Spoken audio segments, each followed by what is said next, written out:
में आपका हार्दिक स्वागत है। दोस्तों, आपके मन में कभी ये बात आई कि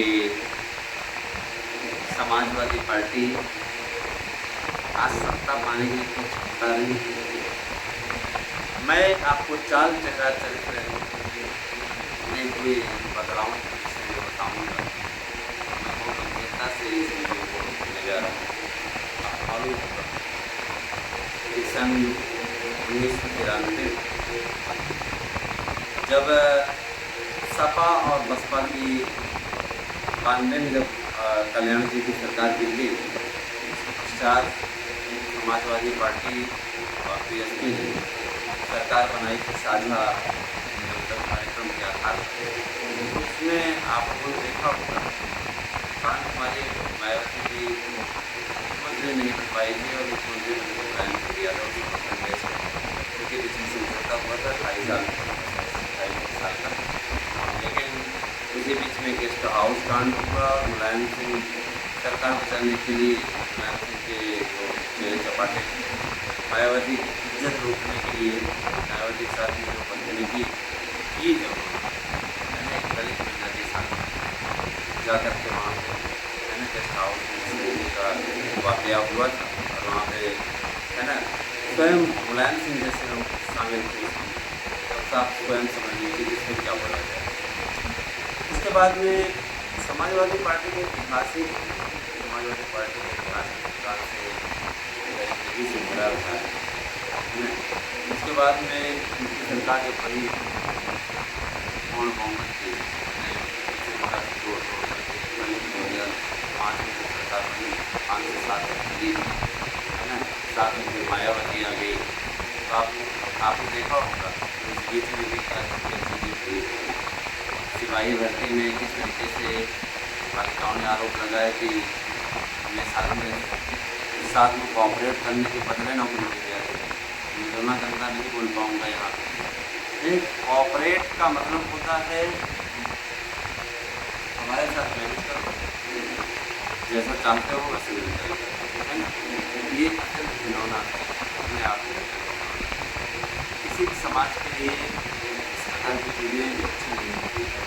मैं ये भी बताना चाहूँगा कि 2012 में सरकार बनी समाजवादी पार्टी के साथ सरकार ने इंतजाम किया। बीजेपी अपनी अंतिम सांसें गिन रही थी 47 सितंबर और उसके बाद में समाजवादी पार्टी को 220 के लगभग सीटें मिली और बीएसपी दूसरा नंबर पर रही थी। तीसरा नंबर पर समाजवादी भारतीय जनता पार्टी सांसें गिन रही थी। ऐसा लग रहा था कि अगले चुनाव में बिल्कुल साफ हो जाएगी। तो समाजवादी पार्टी ने बहुत समझौता दिखाए थे। जब आए समाजवादी पार्टी की सरकार तो अखिलेश यादव को मुख्यमंत्री बनाया गया।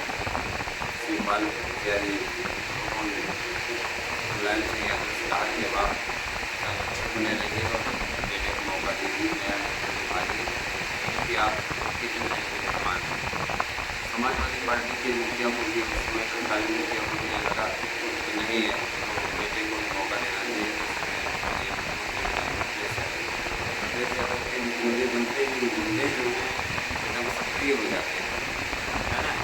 और इस समय में निश्चित रूप से जिस तरीके से हिंदी मुस्लिम के दंगे थे वो अपने आप में अविश्वसनीय अपने आप में बेकार। तो याद होगा मुलायम सिंह ने एक बार भाषण देते हुए कहा लड़के हैं लड़कों से गलतियाँ जो जिस पार्टी का राष्ट्रीय अध्यक्ष यह तब करके रेपिस्टों को बढ़ावा दे रहा हो वो आज कानून व्यवस्था के नाम पर उसकी पार्टी प्रदर्शन करती है। एक आध घटना हो जाने पर इतना बड़ा प्रदेश है तो बड़ी हास्यास्पद स्थिति होती है, लेकिन वही है ना कि जैसे पुल का निर्माण हुआ है बिहार में बार बार पुल गिरा है ना, उसमें ये सारे पुल क्या नीतीश के कार्यकाल में ही बने हुए हैं, इसके पहले से ही बने हुए हैं। आज के राजनीति करने वाले लोग ये भी नहीं सोच रहे हैं तो पूरा आंकड़ा दिखा रहा था कि पिछले समय में पुल बने हुए आज वो पुल अगर गिर रहे हैं उनकी जान भी हो रही, पढ़ाई भी हो रही, सारी चीज़ें। ठीक है दोस्तों, माना हार जीत ये जीवन का हिस्सा है आज मोदी रहे, आज भारतीय जनता पार्टी तकरीबन कम सीटें जरूर ले आ रही है, लेकिन इतनी भी कम नहीं है कि संविधान में भेज लेकिन सीटें भी होती हैं। कभी समाजवादी पार्टी ने सीटें नहीं दे पाई थी, इस बार थोड़ी सी उनसे 4 सीटें बढ़ गई है ना। तो समाजवादी पार्टी तो लगातार हार दे रही है, उसके भी बगावत नहीं है। क्रिकेट में हम ये जरूर कहना चाहेंगे कि जो लोग सुखा ही सुख में साथ देने के लिए कर रहे हैं उनके खिलाफ कड़ी कार्रवाई हो जाए। एक बार इनका इलाज अच्छे तरीके से हो गया ताकि इस प्रकार के लोग पार्टी को बर्बाद करने का कार्य न कर सकें। दूसरी चीज़ दोस्तों ये जरूर बोलना चाहूँगा, मैं ये भी कहना चाहूँगा जो लोग आपको गुमराह करने का काम कर रहे हैं। समाजवादी पार्टी के समय में कानून व्यवस्था किस तरीके से रहती, किस तरीके से समाजवादी पार्टी के समय में पूरे प्रशासन निष्क्रिय हो जाता है और गुंडों का शासन आ जाता है, इसको आप लोग देखते रहिए। और आप स्वयं सक्षम में अच्छी तरीके जानते हैं कि जब समाजवादी पार्टी 2022 में चुनाव लड़ रही थी तो उस समय सरकार नहीं आई हुई थी, धमकियाँ मिलनी शुरू हो गई थी। आपको मालूम होगा कि हम आएंगे तो इनको उठवा लेंगे, हम आएंगे तो ये कर देंगे। हमारे चैनल पे हमको स्वयं प्रति 100 धमकियाँ मिल चुकी थी, आएंगे तो ये कर लेंगे, हम क्या हमारा कुछ नहीं कर पाओगे, ठीक है। तुम्हारी सरकार बन जाएगी तो तुम क्या कहते हैं मनमानी करोगे, संविधान से तुम पढ़े हो गए या सुप्रीम कोर्ट से पढ़े हो गए, गुंडे कहीं के। हम क्या बने ही माँ की संतान हो तो क्या कहते हैं फाड़ लेना जो पढ़ना, और उसके बाद हम फिर मैं भी चीज़ बता देना चाहता हूँ कि ऐसे लोग सिर्फ हवाई फायर करते हैं, लोगों की कोई औकात नहीं होती, ठीक है। तो समझ लीजिए कि समाजवादी पार्टी सरकार में क्या स्थिति रहती है लोगों की। और रही बात ये कि सरकार बनने की गवर्नमेंट, देखिए हम ये जरूर कहना चाहते हैं कि अगर आप भाजपा का विकल्प चुनना चाहते हैं बसपा तो बसपा के समय में शासन अच्छा चलता है ना। अगर आप बीजेपी को हटाना चाहते हैं तो ये सोचिए कि अयोध्या में जब बीजेपी की हार हुई तो अयोध्या में बीजेपी की हार का नहीं हुआ, दिल्ली कोई जीत जाता या बसपा का कोई प्रत्याशी जीत जाता तो किसी को बुरा न लगता, ये ठीक है भैया दिल्ली जिता दिया, जनता बीजेपी से नाराज थे। लेकिन वहाँ के लोगों ने कार सेवकों पर गोली चलवाने वालों हथियारों को जिताया है ना, ऐसे लोगों को जिताया जो राम के अस्तित्व पर ही प्रश्न उठा चुके हैं। तो इसके लोगों को बुरा लगा कि अरे यार इन लोगों को ऐसा काम नहीं करना चाहिए था जिन्होंने कार सेवकों पर गोली चलवाई, राम भक्तों पर गोली चलवाई, स्वयं को मुल्ला मुलायम गांधी ने भी अपने आप को हाथ में करवाया और राम का अपमान किया, ऐसे लोगों को जिताया। तो ये बहुत तकलीफ लोगों को हुई। और आज अयोध्या में जो लोग सामान नहीं खरीद रहे हैं, आप लोगों ने देखा भी होगा वीडियो, ये इसी सब पीड़ा का एक माध्यम है। इस प्रकार के कार्य करेंगे तो व्यवस्था जनता की बहिष्कार करेगी, ये सारी चीज़ें हैं। चलिए दोस्तों, फैक्ट न्यूज़ में इतना ही। मैं ज़रूर कहना चाहूँगा कि बेहतरीन देने का प्रयास करता हूँ और मैं आपसे अपील करना चाहूँगा समाजवादी पार्टी को चुनने से अच्छा है कि आप बीएसपी को चुनिए।